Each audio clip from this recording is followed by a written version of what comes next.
Episode 5 की शुरुआत में रजत प्रेरणा से माफी मांगने के लिए उसके पास आता है और उससे माफी भी मांगता है, लेकिन तभी वह रितेश आ जाता है और वो रजत के कपड़ों का मजाक बनाने लगता है कि आज तो लड़का हीरो बनने चला है। तब रजत रितेश को जवाब दे पाता, इससे पहले वहाँ सर आ जाते हैं और ये सब अपनी अपनी डेस्क पर चले जाते हैं। फिर क्लास के बाद शशांक रजत को कैंटीन में बुलाता है और उसे प्रेरणा के पास भेज देता है। वहाँ रजत प्रेरणा से दोबारा माफी मांगता है और प्रेरणा इस बार उसे माफ कर देती है। तब रजत पूछता है कि अच्छा वो रितेश तुम्हारा बॉयफ्रेंड है क्या, लेकिन प्रेरणा कहती है नहीं, वो तो बस मेरा फ्रेंड है। जिसके बाद ये दोनों साथ में बातें करते करते कॉलेज से बाहर आ जाते हैं, जहाँ प्रेरणा बताती है कि मेरे पापा बेकरी की ब्रांचेस चलाते हैं और रजत बताता है कि मेरे पापा की भी दूध की डेयरी है। तब ये दोनों मस्ती करने लगते हैं और मजाक मजाक में रजत प्रेरणा के गाल खींच देता है। उसी समय वहाँ प्रेरणा के पापा का कॉल आता है और वहाँ प्रेरणा एक आदमी के साथ बैठकर चली जाती है, लेकिन अब रजत को लग रहा था कि उसने कुछ ज्यादा ही कर दिया। इसके बाद रजत जाकर ये सारी बातें शशांक और युवान को बताता है, जिसको सुनकर दोनों कहते हैं कि पहली मुलाकात में उसके गाल खींच दिए, वाह वो इसी बात से तुमसे नाराज होगी क्योंकि ऐसा पहली बार में कौन करता है। और रजत को भी अपनी हरकत पर रिग्रेट होने लगता है। फिर शाम के समय रजत ये बात छाया को बताता है और छाया उसे समझाती है कि फ्रेंडली टच हुआ होगा तो बात ज्यादा बड़ी नहीं होगी, लेकिन अगली बार ऐसा कुछ करो तो उससे पूछ कर करना क्योंकि कंसेंट जरूरी है। फिर छाया कहते हैं कि प्रशांत क्लासेस में बिजी है, क्या तुम उसकी बाइक से मुझे घर तक छोड़ दोगे। जिसके बाद रजत छाया को बाइक से छोड़ने चल देता है, लेकिन अब रजत के मन में छाया के लिए भी फीलिंग्स आने लगी थी और वो उसे पसंद भी करने लगा था।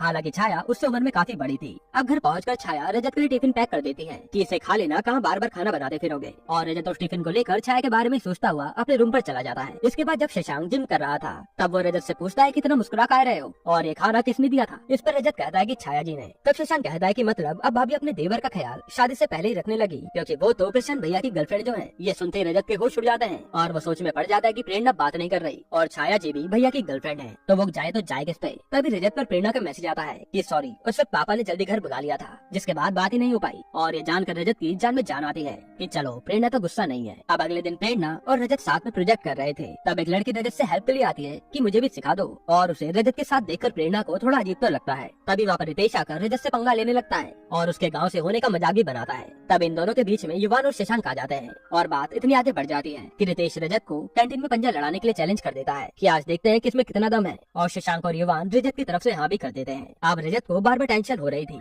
कि वो रितेश से हार जाएगा और प्रेरणा के सामने बेइज्जती हो जाएगी, लेकिन ये दोनों कहते हैं कि तुम पंजा लड़ाओ, बाकी हम सब देख लेंगे। इसके बाद रजत और रितेश पंजा लड़ाते हैं और जैसे रजत हारने वाला होता है तब शशांक रितेश का पैर हिला देता है और रजत ये चैलेंज जीत जाता है। रितेश भी कहता है कि ये तो चीटिंग है, लेकिन युवान और शशांक उसका मजाक बना देते हैं और वो वहाँ से चला जाता है। तब वहाँ प्रेरणा भी रजत की जीत पर उसे गले लगा लेती है। इसके बाद रजत और उसके दोस्त साथ में घूम रहे होते हैं, तब युवान के पास एक लड़की आती है और उसे चाटा लगा देती है। यहीं पर एपिसोड 5